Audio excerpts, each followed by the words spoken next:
سلام عرض میکنم به همه شرکت کننده های عزیز در دوره معجزه سپاسگزاری از وبسایت خسروی‌نیا.ir.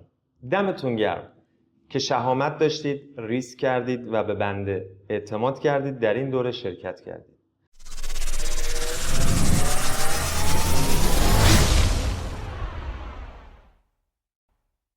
عدم لیاقت. حضور ما به چه معنیه؟ اصلا ما چرا به دنیا اومدیم؟ من پیش استادم میرم، ماهیانه 2 روز میرم پیش استادم، هزینه رفت و آمد میکنم. حالا اکثر اوقات با ماشین شخصی خودم میرم، ولی اینم هزینه است. از زندگی میزنم برای یادگیری خودم، برای رشد و توسعه فردی خودم، برای اینکه یک چیزی به خودم اضافه کنم که اصلا حقیقت من چیه؟ من چرا باید این کارا رو بکنم؟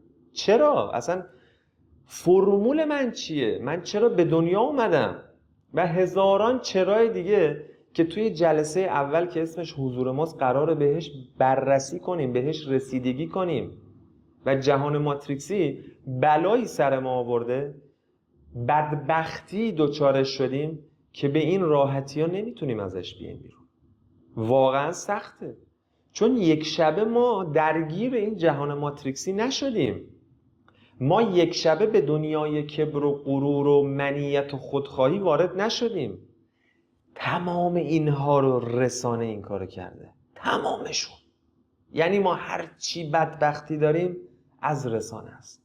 رسانه شامل روابط خانوادگی ما با خواهر، برادر، دوست، آشنا، پسر دایی، پسر عمو، عمه، خاله، دایی، تمام اینها میشن رسانه، تا پلتفرم هایی که داخلی هن و خارجی هن و تمام ذهنیت ما رو آلوده کردن برای اینکه حق خودمون رو در کره مادی بگیریم. به همین راحتی. اگر همین یک اندیشه رو درک کنید، خیلی از باورهای محدود کننده‌ای که در ذهن من و شما شکل گرفته آرام آرام کم کم میرن کنار. حضور ما چیه؟ ارزشمندی. در یک کلمه، فقط ارزشمندیه.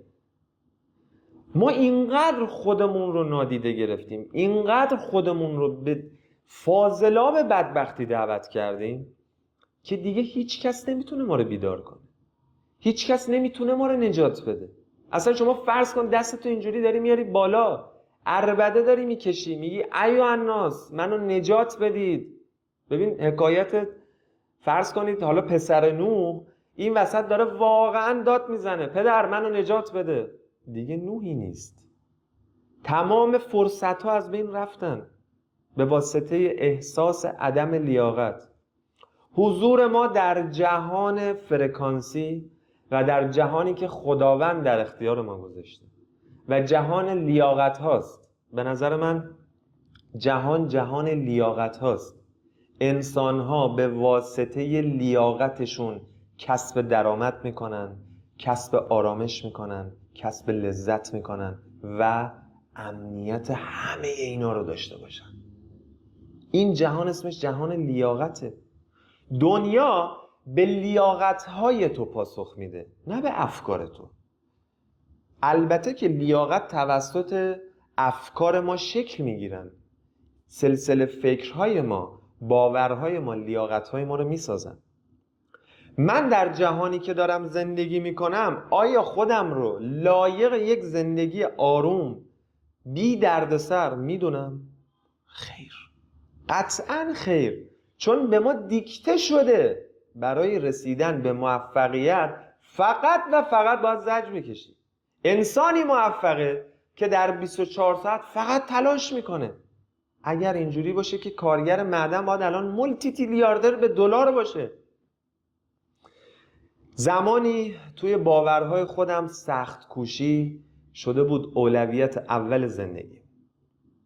از همین رسانه اعلام میکنم در سال 91 وقتی بیزینس آقای ماکارونی رو راه اندازی کردم، خدای من شاهده 365 روز از زندگی کاریم رو با یک دست لباس میرفتم سر کار.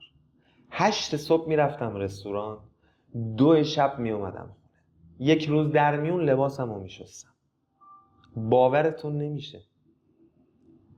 جهان به من پاسخش رو داد، من رو تا حدودی موفق کرد، اما نه اون لولی که من میخواستم. اصلا من تایمی نداشتم برای لذت بردن. جهان داشت دقیقاً به من پاسخ میداد که تو داری درست فکر میکنی. خب کسی که 18 ساعت در روز داره کار میکنه کجا وقت داره با همسرش بره بستنی بخوره؟ کجا وقت میکنه یک فیلم خوب نگاه کنه؟ کجا وقتشو داره اصلا یک موزیک گوش کنه؟ کجا تایم داره بره یک قهوه اسپرسو بخوره؟ اصلا تایمی برای لذت بردن نداره و جهان همونو داره بهت ثابت میکنه. اما 1 سال بعد از زندگی کاریم که 365 روز واقعاً به صورت حرفه‌ای داشتم کار میکردم، تسلیم شدم. فهمیدم که فرمول این نیست. رفتم پیش استادم و واقعاً ازش عاجزانه سوال کردم. گفتم من قرار 30 سال آینده اینجوری کار کنم؟ گفت داری اشتباه میکنی. گفتم پس چرا روز اول اینو بهم نگفتی؟ گفت اون موقع نباید اینو میفهمیدی، باید میرفتی تجربهش میکردی. دیدم چه درس قشنگی داد توی این پاسخی که به من داد. واقعا هم همین بودا. اگر روز اول میومد به من میگفتش که نه تو قرار نیست اینجوری فکر کنی، تو قرار آرومتر زندگی بی درد سرتری داشته باشی، من اصلا کار نمیکردم، تعطیل میشد کسب و کارم. خیلی ساده است. یعنی اگر بخوایم به این موضوع فکر کنی، شما آرام آرام به مراحل جدیدی هدایت میشی و کسی اون روز فهمید که این سبک زندگی به درد نمیخوره، کسی که داشت درد میکشید. خب من که روز اول اینو درد حساب نمیکردم، اینو داشتم پیشرفت تلقی میکردم و یک جایی بریدم، دیدم همسر من داره درد میکشه از اینکه توجهی بهش نمیشه و لیاقت من بر این اساس شکل گرفته بود که من 24 ساعت باید کار کنم. کی این اندیشه رو در ذهن من انداخته بود؟ جهان ماتریکسی، کتاب‌های زردی که تولید شده بود، کتاب‌هایی که بر اساس منطق چاپ شده بود، محوریتش بر اساس عقل بود و اینو تو خورد مغز من میکردن. من خیلی کتاب خونم، هنوز که هنوزه کتاب میخونم، روزی 50 صفحه کتاب میخونم، برای مطالعاتم خیلی ارزش قائلم.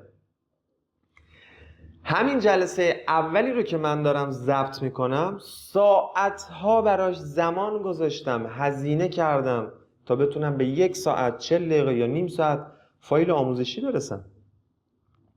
پس حضور ما در این جهان به شدت مهمه که شما برسی به این موضوع که چرا شما باید اصلا مهم باشی. اگر مهم نبودی خداوند شما رو به کره مادی دعوت نمی‌کرد. یک جمله بسیار ساده رو بهت میگم رفیق. شما از بدو تولد تا پایان مرگ فیزیکی، از بدو تولد در این جسم تا پایان مرگ فیزیکی شما لایق زندگی عالی هستید. شما لایق بهترین ها هستید. اگر ازش استفاده نکنی جهان به تو ثابت میکنه که تو باید بدبختی رو تجربه کنی. حضور ما چیه؟ آیا حضور ما در این جهان، در این جهانی که پر از زیباییه؟